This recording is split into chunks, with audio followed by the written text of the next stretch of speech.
We're here. We've got a number of folks that are joining us today. We have General John Haas, who's our Adjutant General of the Florida National Guard. We have Executive Director of the Highway Safety Motor Vehicles Department, which oversees Highway Patrol, Dave Kerner. We have Director Mark Theme from the Florida State Guard. And then we have Sergeant Anthony Deboisevich, an FHP trooper who has been deployed to the southern border. And then we have Gary Howe, Colonel Gary Howes, Director of the Florida Highway Patrol. Go back to January 20th, 2021. What does Joe Biden do as soon as he gets into office? He opens the southern border. He says he's not going to deport people for 100 days. He issues a slew of executive orders to not just not have the border be fortified, but really to invite people to come in. And when he was running for president, he had said that people are going to be able to come in, and he created an environment where you could pay some coyote thousands of dollars and just get to that border and you're home free. And so we've seen a huge increase over many years, and now it's as bad as it's ever been at the southern border. We understood this problem in Florida right at the beginning in 2021. And so as this was happening, Texas was scrambling to defend its people, defend its state, and they needed assistance. They weren't getting any assistance from the federal government. Federal government was acting to thwart what they were trying to do. So we stepped up all the way back in 2021, and we've had people on the ground there since 2021.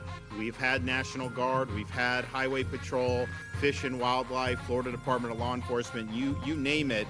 They have been there, and they've been making a big difference, and they've been able to see a lot of the things that are happening.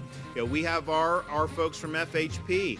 They're stopping people from Iran coming across the border, Morocco, all these places around the world, which is just crazy that this is happening. And Director Kerner can talk about it. He's got a whole laundry list of things. They just had an alien from Mexico that they picked up near the border who was wanted for capital murder in the Houston area. So this has been a total disaster. You have massive amounts of drugs pouring into the border, and then the sheer number of people. You know, you don't hear these cities talk about being sanctuary cities anymore, do you? Because they realize you can't possibly take this many people coming in. So we've been assisting from the beginning. We've also taken steps here in the state of Florida. We've signed strong legislation to protect Floridians against illegal immigration, including banning sanctuary cities, including having E-Verify for employers, including increasing penalties for human trafficking and human smuggling. We've also banned local governments and non-government organizations from issuing ID cards to illegal aliens, and we've invalidated out-of-state licenses that have been issued to illegal aliens by states like California. We're not recognizing that here in the state of Florida. And so we've been very strong on this. We understand the costs involved, and there are many costs. We now have more fentanyl deaths on a yearly basis than we've ever had. It's been going up and up.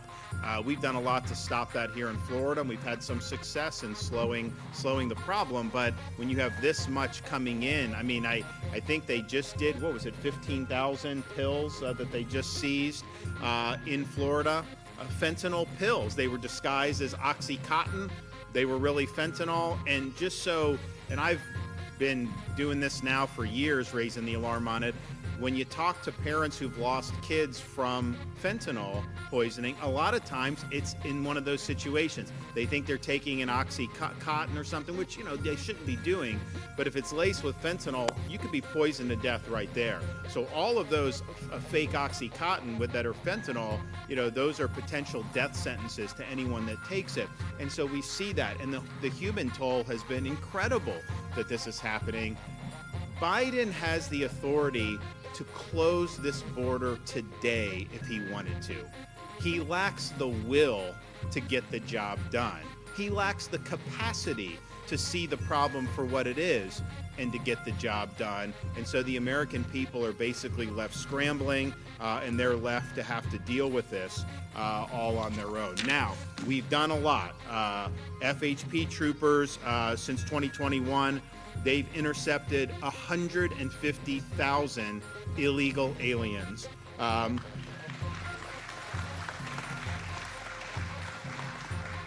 And they have been instrumental in generating over 2,000 human trafficking and human smuggling charges in the state of Texas.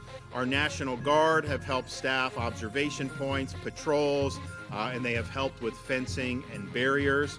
Our Florida Department of Law Enforcement has assisted Texas DPS with arrests of criminal aliens, including violent gang members. And Florida Fish and Wildlife has deployed hundreds of officers, over 500 four-wheel drive patrol trucks, and 24 vessels to assist in patrolling the border along the Rio Grande River. So we have stepped up probably more than any other state has stepped up, and we're proud to do that. However, we don't think this is enough.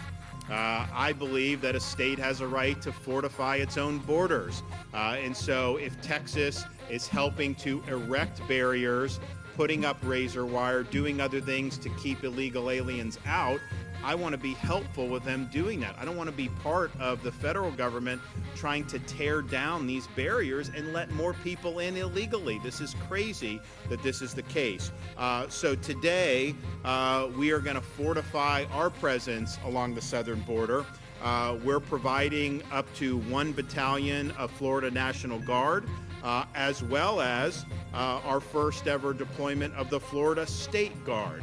And the goal is to help Texas fortify this border, help them strengthen the barricades, help them add barriers, help them add the wire that they need to so that we can stop this invasion once and for all.